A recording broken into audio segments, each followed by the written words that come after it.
This Monday, October 28th, Weber State University released the following statement. Weber State University is aware of the video in question. It appears the audio included in this video is part of a longer discussion from a coach preparing the debate team as they engage in a deliberation of a wide variety of social issues during a season of competition. Weber State University supports academic freedom and has policies in place to protect both faculty and students from harassment and discrimination as they engage in these conversations. This matter in its complete context will be reviewed further by the university to make sure all perspectives are equally and fairly represented. On Wednesday, October 30th, I was made aware of the fact that students had created a Twitter and Facebook page called Never Neutral Union, demanding that I be expelled for propagating white supremacy, as well as other unsubstantiated accusations and personal attacks made by them. Now, I should say that there's only like 20 people who actually follow and take this page seriously, mostly being people from the debate community who think that I'm part of the alt-right. So the backlash has been relatively isolated so far, but it's still worth noting. Now, yesterday, November 1st, an email was sent out to all faculty and students from the university president, Brad Mortensen.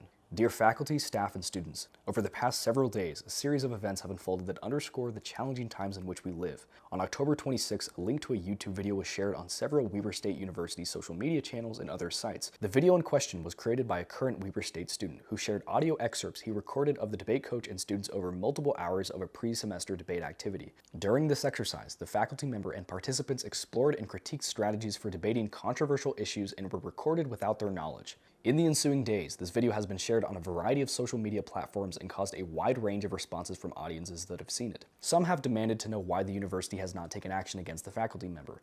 Others have demanded to know why the university has not taken action against the student who created the video. Judging from social media posts and comments, audiences on either side of this issue are incensed that the outcome they expect has not already occurred.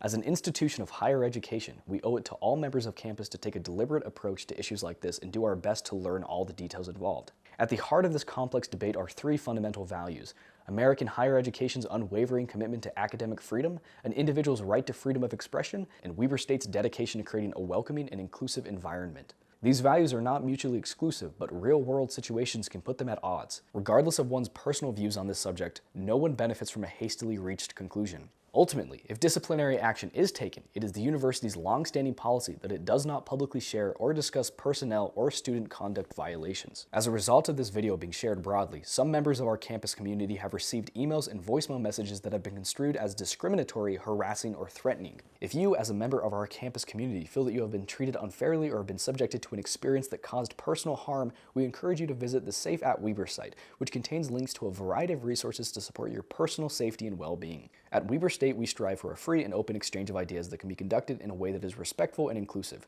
Along the way, we cannot ignore discussions like the one that has unfolded in recent days. While these situations may present a challenge at the time, in the end, our commitment to our values becomes stronger. Sincerely, Brad.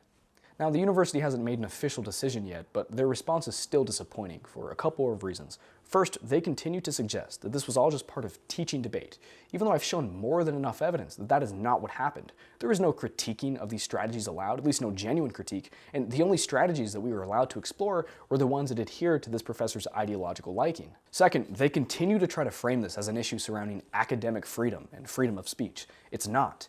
This professor has the right to say whatever he wants to say, but he does not have the right to teach it.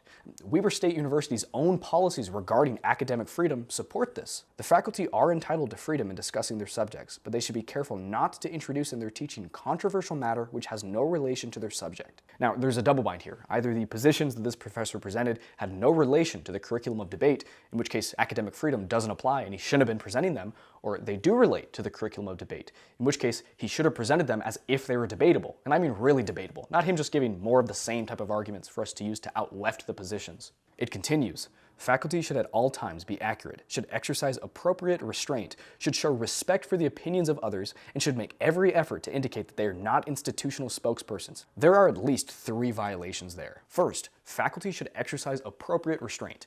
Now, this could mean one of two things. It could refer to the way that he's supposed to speak, in which case he violates when he yells and swears at me and belittles me for just disagreeing with him. If you read the evidence and not your powered ass tags, that's what it says. That everybody's on Earth gonna fucking die from extinction. Not that we need to diversify ourselves. Well, no, we have to get off the fucking planet, is what the evidence suggests. We've been having the same fucking debate for a week, and I'm tired of debating you. Okay. You're a child as far as I'm concerned. I don't need to debate you.